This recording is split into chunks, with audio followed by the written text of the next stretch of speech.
Bejn l-2008 u Mejju 2013, 1374 persuna spiċċaw il-ħabs wara l-naqsu jħallsu l-vet jew naqsu li jibgħatu lura il-formola bil-pagament. Dan il-fatt kien anki rrappurtat mill-midja. Fl-2013 il-Gvern kien iddeċida li titneħħa l-pena ta' ħabs għal dawk il-persuni li jonqsu milli jħallsu t-taxxa tal-VAT dovuta. Il-kandidat għal kap tal-Partit Nazzjonalista Bernard Grech seta' jittella l-qorti li kieku daħal għall-politika u kien baqa' ma ħallas il-kontijiet pendenti li kellu taħlas ta' taxxa u vet.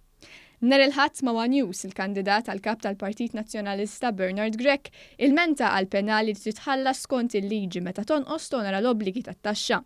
Meta maqbud fuq siq waħda u skomdu għall-aħħar, Bernard Grech beda jilaba tal-vittma u saħaq li ġarrab. Li meta d-dipartiment inti tonqos titħallas it-taxxa jagħmillek ovvjament il-penali u anke li max. Sfortunatament dawn il-penali huma asfissjanti, ikunu kwantitajiet kbar u min qed jismani nispera li ġibuha din il-parti wkoll ibati minna din u fil-fatt din iridu nħarsu lejha wkoll fil-futur jekk għalari għaliex jinġarrab ta' u nixtieq li n-nies ma jġarbux bl-istess mod għaliex dawn it-tip ta' penali u immaxijiet eżorbitanti ikkissru lin-nies. Bernard Grech li waraj hemm il-fazzjoni ta' Simon Buzutti li tanti pritka fuq trasparenza u l-kontabilta kien mistoqsi wkoll dwar miżappropjazzjoni ta' VAT wara li wkoll kien naqas li jħallas feluf kbar ta' euro VAT. F'dan il-kuntest, Bernard Grech dar mal-lewża dwar jekk dan huwiex reat kriminali u qal biss li issa m'hemmx proċeduri kontrih.